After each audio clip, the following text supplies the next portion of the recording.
Praise the Lord. आप सभी को प्रभु यीशु मसीह के पवित्र और महान नाम से स्वागत करती हूँ एक नए वचन के साथ। इस वचन में आज हम देखेंगे मरने के बाद क्या होता है, हमारे शारीरिक मृत्यु के बाद क्या होता है। हम में से बहुत से लोग सोचते हैं कि मरने के बाद क्या होता होगा। हम धरती पर आने से पहले भी जीते थे और मरने के बाद भी जीते रहेंगे। इस योजना को जानने से मृत्यु के बारे में आराम और शांति मिल सकती है। जब हम अपने प्रियजनों के लिए शोक मनाते हैं तो आशा होती है मृत्यु अंत नहीं है। हमारे मरने के बाद होता क्या है? जब हम मरते हैं तो हमारी आत्मा और शरीर अलग हो जाते हैं। भले ही हमारा शरीर मर जाता है, लेकिन हमारी आत्मा, जो कि हम कौन है उसका सार है, जीवित रहती है। हमारी आत्मा आत्मिक दुनिया में जाती है।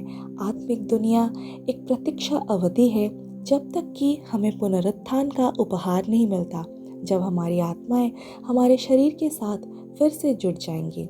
हमारा भविष्य का पुनर्जीवित शरीर मर नहीं सकता और परिपूर्ण होगा, दर्द, बीमारी और खामियों से मुक्त।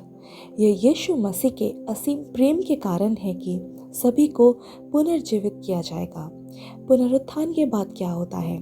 पुनरुत्थान के समय ही हम में से प्रत्येक का हमारे उद्धारकर्ता यीशु मसीह के द्वारा व्यक्तिगत रूप से न्याय किया जाएगा। यह अंतिम निर्णय हमारी इच्छाओं, कार्यों और विकल्पों पर आधारित होगा। केवल एक परमेश्वर और यीशु ही हमारे हृदय और हमारे जीवन की परिस्थितियों को पूरी तरह से जानते हैं, इसलिए केवल वे ही हमारा सही न्याय कर सकते हैं।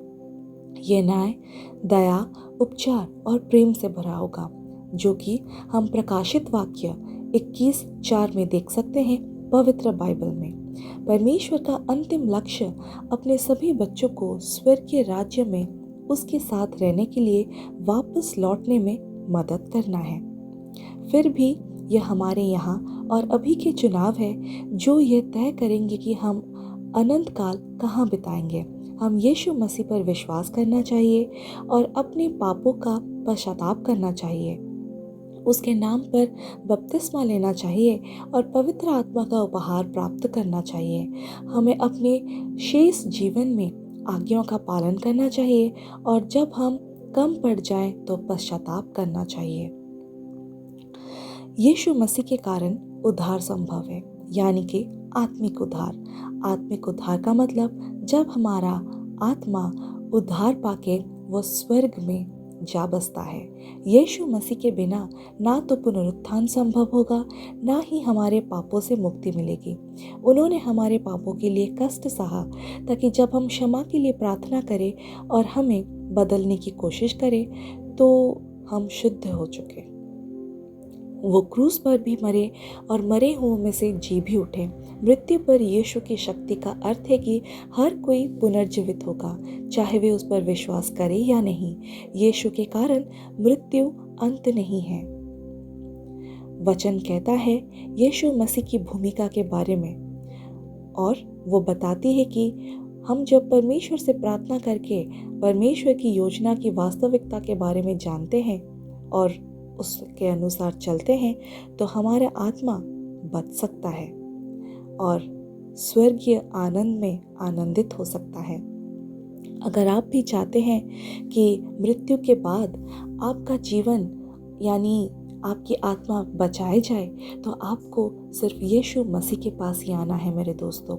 यीशु मसीह के अलावा कोई भी इस जगत में दूसरा पैदा नहीं हुआ जो हमारे लिए स्वर्ग के लिए मार्ग तैयार करे, लेकिन यीशु मसीह ही स्वर्ग के लिए एक मार्ग है जिसको परमेश्वर ने भेजा है। वही सत्य है और वो जीवन है। उसके अलावा स्वर्ग राज्य में कोई किसी को प्रवेश नहीं मिल सकता है। आइए हम सब मिलकर अपने पापों की पश्चाताप करें और विश्वास करें कि वो हमारे पापों के लिए अपनी जीवन वो क्रूस पर दिए हैं और उन पर विश्वास करने के कारण हमारे आत्मा बचाए जा सकते हैं। सिर्फ हमारे नहीं, हमारे प्रियजनों को भी। अगर आपके आत्मा बचाए गए हैं तो आप दूसरों को मदद करें, उनको सत्य वचन बताएं, जैसे कि उनका आत्मा भी यीशु मसीह के द्वारा उद्धार पाए और हम सब एक दिन वो स्वर्ग राज्य में एक साथ मेल मिलाप कर पाए। Praise the Lord, hallelujah, amen.